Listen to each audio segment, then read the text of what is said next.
વિચારોથી આધ્યાત્મિક માર્ગે સેવાના કાર્ય ચાલુ કર્યા ત્યાં મને એવી અનુભૂતિ થઈ છે કે અત્યાર સુધી અમરધામ આશ્રમમાં જેટલા પ્રભુજીઓ મને લીધા છે એ લગભગ દોરા ધાગા અને અંધશ્રદ્ધા વાળા છે.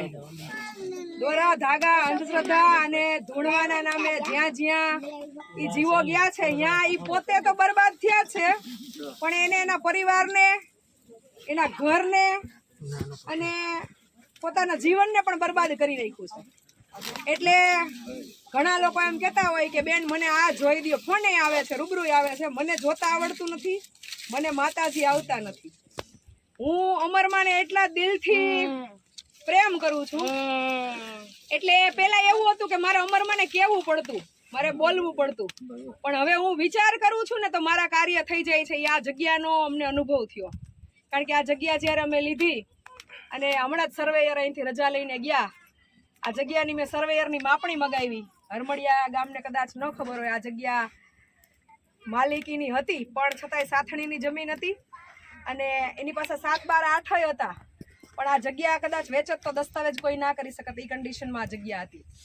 એટલે જ્યારે અમે માપણી કરવા માટે સર્વેયરને લઈને અહીંયા આવ્યા ત્યારે સર્વેયરે એવું કીધું કે બેન અહીંયા તમારી જગ્યા છે નહીં. અમે ટોકને આપી દીધું હતું 30/6 અને 1.5 મહિના અમે લોકો રાત દિવસ જાગ્યા છીએ કે તમારી જગ્યા 3 ખેતર મૂકીને સામેના રોડે બોલે છે.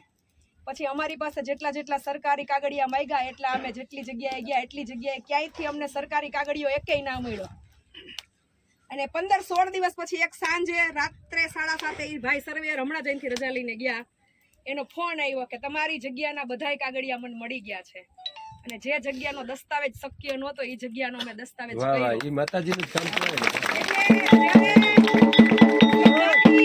વિશ્વાસથી અને તમારી શુદ્ધ ભાવનાથી કોઈ પણ કાર્ય થતું હોય તો દરેક ઉપર તમારા માતાજી ભગવાન તમે જેને સ્મરણ કરતા હોય એના આશીર્વાદ હોય જ. પણ મેં જેટલા અનુભવો કર્યા છે એમાં અમરધામ આશ્રમ પર તમે મહિનો દિવસ રહ્યો તો ખબર પડે કે દોરા ધાગા, જોર આવેલા, ધૂણ આવેલા, ઘર પરિવાર, જિંદગી કેટલી બરબાદ થઈ છે. એટલે જ્યારથી મારામાં સમજણ આવી છે ને ત્યારથી દરેક લોકોને હું જાગૃત કરું છું કે અંધશ્રદ્ધાના નામે, દોરા ધાગાના નામે, ધૂણવાના નામે ક્યાંય તમે તમારું ઘર પરિવાર કે જિંદગી બરબાદ કરતા નહીં, છેતરાતા નહીં. તમારું ઘર પૈસાથી નહીં ધોવાઈ જશે, શારીરિક ધોવાઈ જશે, માનસિક ધોવાઈ જશે ને બધી રીતે તમે પૂરા થઈ જશો. અને છેલ્લે તમને જગત અને લોકો ગાંડા સાબિત કરી અને અમારા જેવા આશ્રમની આ પ્રભુજી તરીકે જાહેર કરીને મૂકી જશે. એટલે જો હજી તમારે પતન ન કરવું હોય ઘરનું, પરિવારનું અને શરીરનું, તો આ અંધશ્રદ્ધા નામનો જે કૂવો છે ને એમાંથી બધા બહાર નીકળી જશો. એટલે હું જ્યારે યજ્ઞનું બીડું હોમાય ત્યારે હું જે આરાધ કરું છું ને એ અંતરનો આરાધ છે ને મને ખબર છે કે એ સાંભળે છે. એટલે ઓલું હોય ને કે જેટલા બી વાવીએ એમાંથી ક્યાંક ઉગે, તો હું એ હૃદયથી આરાધ કરવા માટે કહું છું કે તમે બધા, હું જ્યારે સતદેવીદાસ, અમરદેવીદાસ બોલું છું એ બોલજો.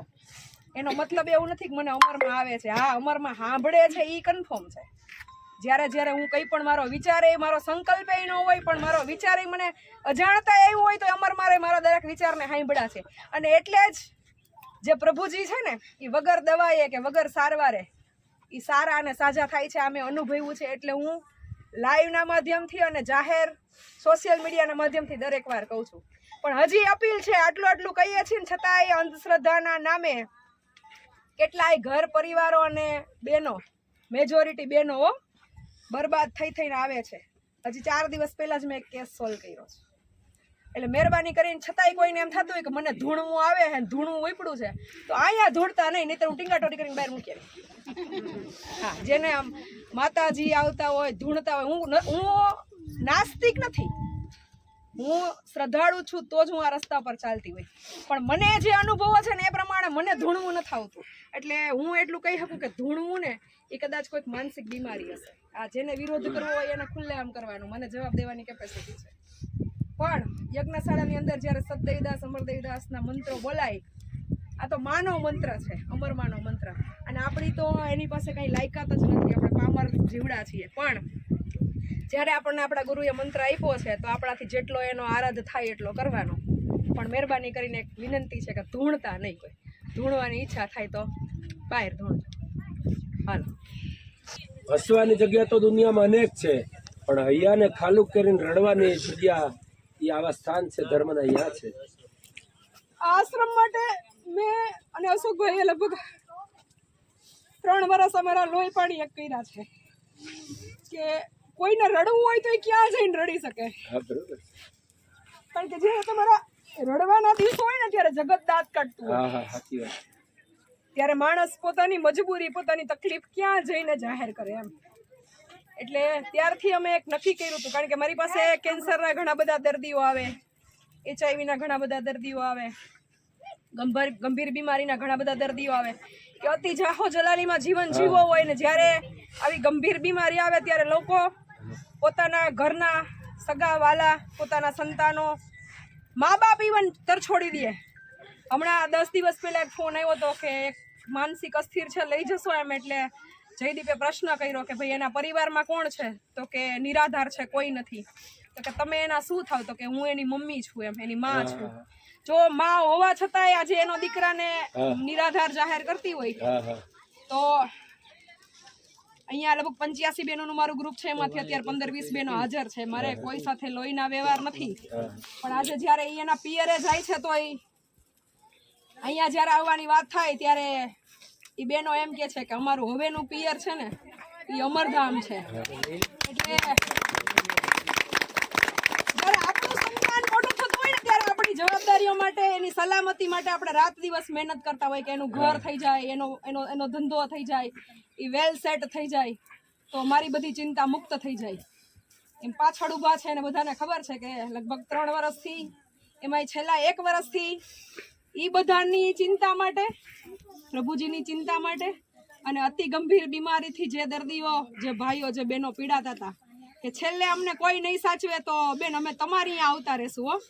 પણ મારી પાસે એવી કોઈ જગ્યા નહોતી કે હું એને ક્યાં રાખું. હા, હું દરેક લોકોને એમ કહેતી કે હું બેઠી છું, તમે ચિંતા ના કરો, હું બેઠી છું, તમે ચિંતા ના કરો. મારી પાસે સગવડતાઓ નથી, મારી પાસે પૈસા નથી, સુવિધાઓ નથી, પણ હું તમને તમારું દુઃખ છે ને એમાં ટેકો બનીને ઊભી રહીશ. હું રોટલો ખાતી હશું એમાંથી તમને અડધો આપીશ, પણ હું તમને પ્રેમ ખૂબ આપીશ. બસ અમારી જે અથાગ મહેનત હતી એનું આજે અમને અમરમાં એ મારા જીવન સાથે સંકળાયેલા એવા જીવો કે જેને અમને જાકારો મળ્યો છે. હવે અમારે જવું તો કઈ જગ્યાએ જઈને, તો એના માટે હરમડિયા ગામ પણ ખૂબ નસીબદાર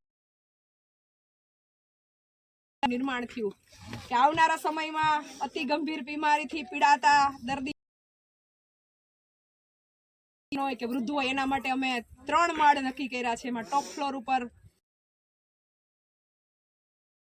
કે એક સમય એવો આવશે કે અમરધામ આશ્રમની મુલાકાત લેતા લોકો બંધ થઈ જશે, કારણ કે હું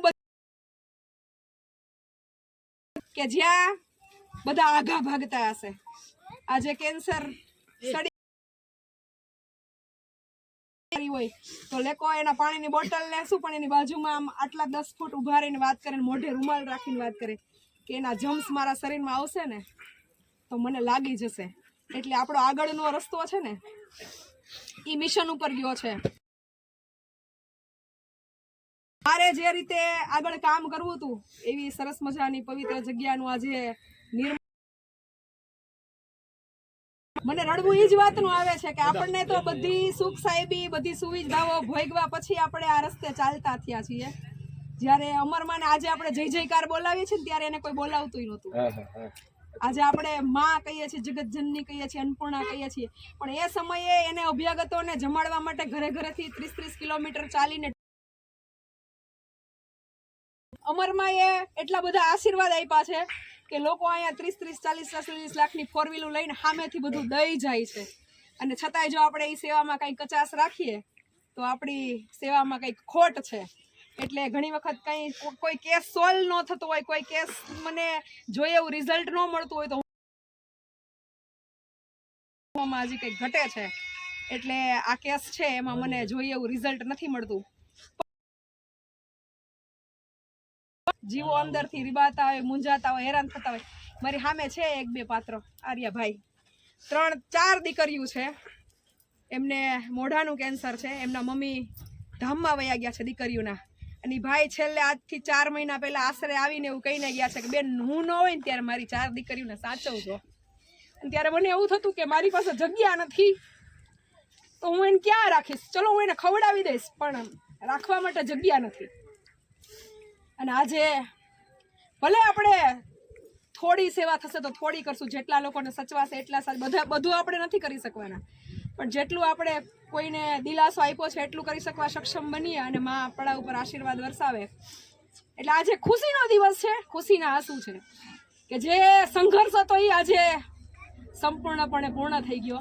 અને એમાં મને જે મારા પરિવારનો અને સાથે સાથે અશોકભાઈના પરિવારનો બેયનો જે સપોર્ટ મળ્યો છે અને સાથે સાથે સમગ્ર સાથી પરિવારનો જે અમરધામ આશ્રમ સાથે ડાયરેક્ટલી ઇનડાયરેક્ટલી જોડાયેલા છે એ બધાએ ખૂબ હિંમત, લાગણી, પ્રેમ અને કપરા સમયમાં ખૂબ સાથ આપ્યો છે. એટલે બધાને દિલથી વંદન. કદાચ કાંઈ જાણતા ભૂલ થઈ હોય તો સોરી, માફી માગું છું. આવનારા સમયમાં કાંઈ ભૂલ થાય તો બસ બીજું કંઈ નહીં, પણ પૈસાની જરૂર નથી, દાનની જરૂર નથી, એક સાચા સથવારાની જરૂર છે. એટલે તમે બધા સથવારો બની અને આવી જ રીતે સાથ આપતા રહેજો.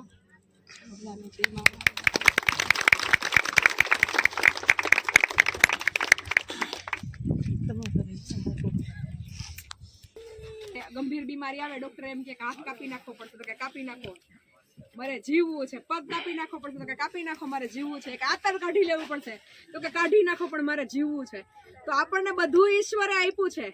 સમય સંજોગ પરિસ્થિતિને અનુકૂળ કદાચ અમુક વસ્તુ નથી આપી વૈભવ તરીકે, ગાડી નથી, બંગલો નથી, મકાન તમારે જોઈએ એવી તમારી જરૂરિયાતો નથી, તો સ્વીકારતા શીખી જાઓ. કારણ કે તમને જે મળ્યું છે ને નિરોગી શરીર, એ અમૂલ્ય સંપત્તિ છે આપણા જીવનની.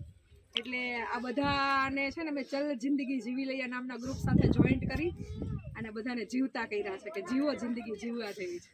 અને અમારું આ જે ગ્રુપ છે, અને જ્યારે તમને મરવાની ઈચ્છા થાય ને તો મરાય નહીં, કોઈ માટે મરાય નહીં, પણ જેને આપણી જરૂર છે ને એના માટે જીવી લેવાય. એટલે ઘણા બધા એવા છે રોડ પર પથારીવશ કે જેને આપણી જરૂર છે, તો જેને તમારી જરૂર નથી ને એના માટે જીવ ન દેવાય, પણ જેને તમારી જરૂર છે ને એના માટે જીવી લેવાય. ઉભા થઈ જાઓ.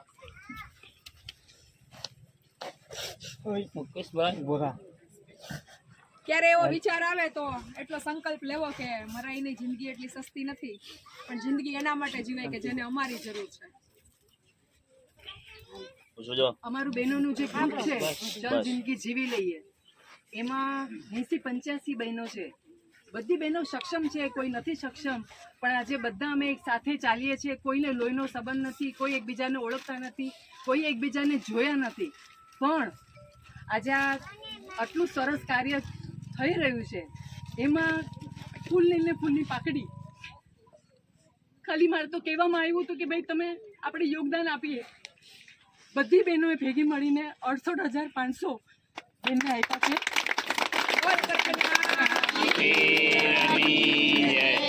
અન્નપૂર્ણેશ્વરી મારો પરિવાર દુબઈમાં રહે છે. મારા મિસ્ટર હમણાં દુબઈ ગયા દિવાળી કરવા બાળકો પાસે. હું ના ગઈ, મેં કીધું મારે અહીંયા આવવું છે, મારું પિયર આ છે.